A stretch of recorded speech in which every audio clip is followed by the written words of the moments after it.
আরতিও দেখাবো। পূর্ব সুন্দর মায়ের মুখমণ্ডল।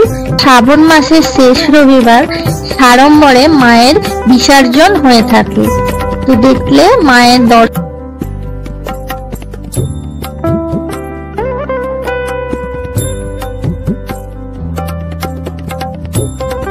হ্যালো বন্ধুরা, ওয়েলকাম টু মাই চ্যানেল। সকলে কেমন আছো? আশা করি খুব ভালো আছো। আবার একটা নতুন ব্লগে সকলকে স্বাগত জানাই।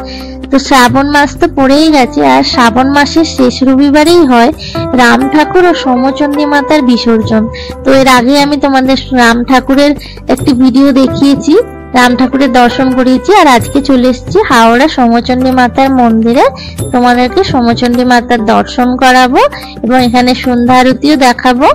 তো চলো ভিডিওটা স্কিপ না করে দেখতে থাকো, আশা করি তোমাদের ভালো লাগবে। তো আমি একদম মন্দিরের ভেতরে চলে এসেছি, দেখতে পাচ্ছ এই হচ্ছে মন্দিরের ঠাকুর দালান, আর এই হচ্ছে সোমচন্ডী মা।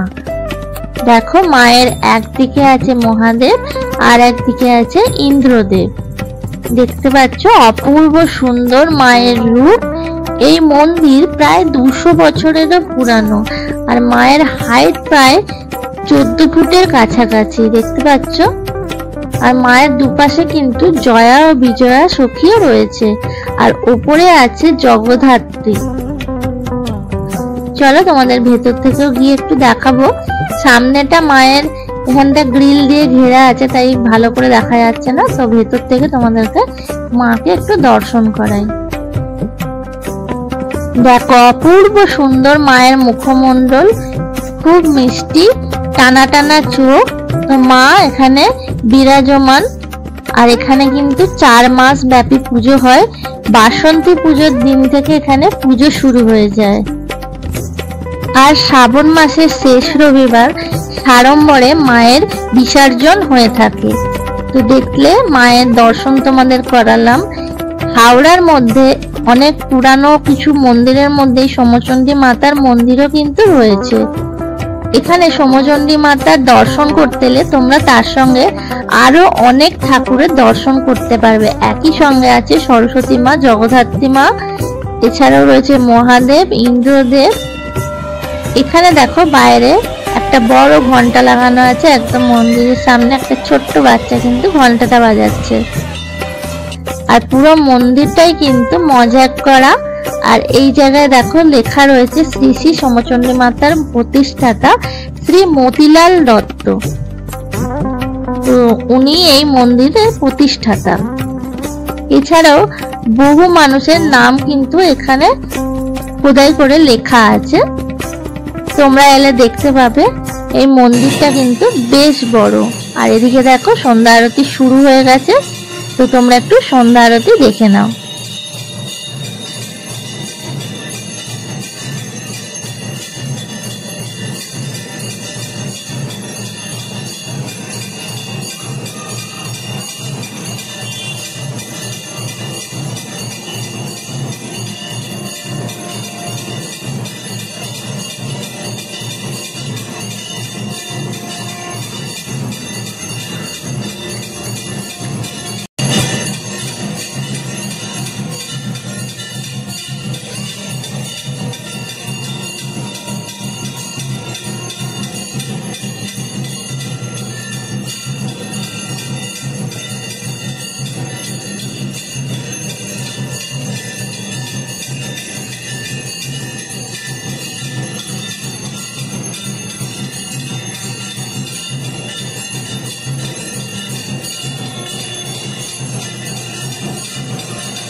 আজকের ভিডিওটা তোমাদের কেমন লাগছে অবশ্যই কিন্তু কমেন্ট করে জানাতে ভুলো না। আর কারা কারা হাওড়া থেকে দেখছো সেটাও কিন্তু কমেন্ট বক্সে জানিও। তো মায়ের পুজো তো চলছেই, মায়ের দর্শন তো করালাম। এছাড়াও তোমরা এই মন্দিরে এলে সাবিত্রী, সত্যবান ও ধর্মরাজ ঠাকুরেরও দর্শন করতে পারবে। তো আমি তাদেরও দর্শন তোমাদেরকে করাবো। আর যে বন্ধুরা আসতে পারছো না এই মন্দিরে মায়ের দর্শন করতে, তারা ঘরে বসেই দর্শন করতে পারো আমার ভিডিওর মাধ্যমে। তো চলো, পুজো প্রায় এদিকে শেষের পর্যায়ে। আর এদিকে আমরা চলে এসেছি ধর্মরাজ ঠাকুরের মন্দিরে। এখানে দেখতে পাচ্ছ ঠাকুর রয়েছে, আর তার পাশেই রয়েছে সাবিত্রী, সত্যবান। এখানে ঠাকুর মশাই পুজো করছেন।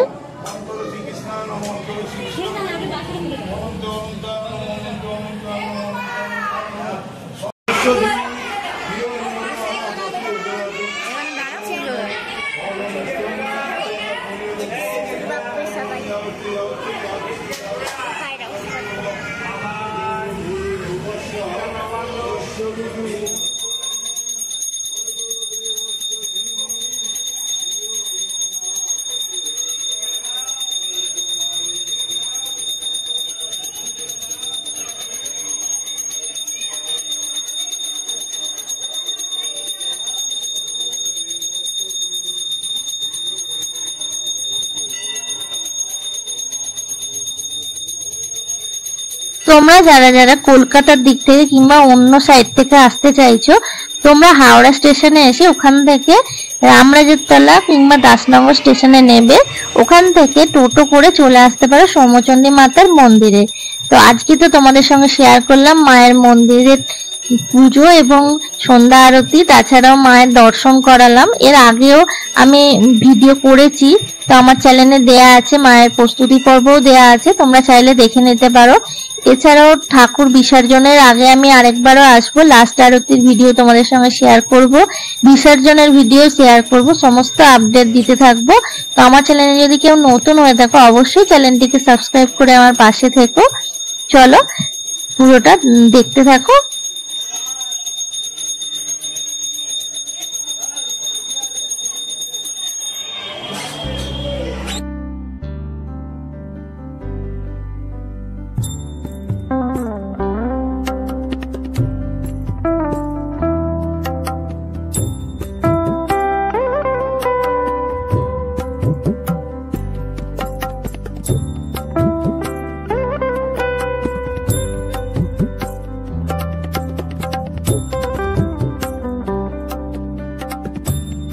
এই মন্দিরে পুজো দেওয়ার সময় হচ্ছে সকাল 10:30 থেকে এবং সন্ধ্যা 8:30 থেকে।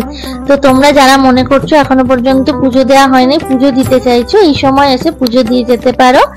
দেখো মন্দির প্রাঙ্গণটা তোমাদের আরেকবার ঘুরিয়ে দেখিয়ে দিচ্ছি। তো আমি মায়ের দর্শন তো হয়ে গেছে, এবার এখান থেকে বেরিয়ে যাব। আবার দেখা হবে তোমাদের সঙ্গে নেক্সট কোনো ভিডিও। ততক্ষণ সকলে খুব ভালো থেকো, সুস্থ থেকো। আজকের মতো টাটা।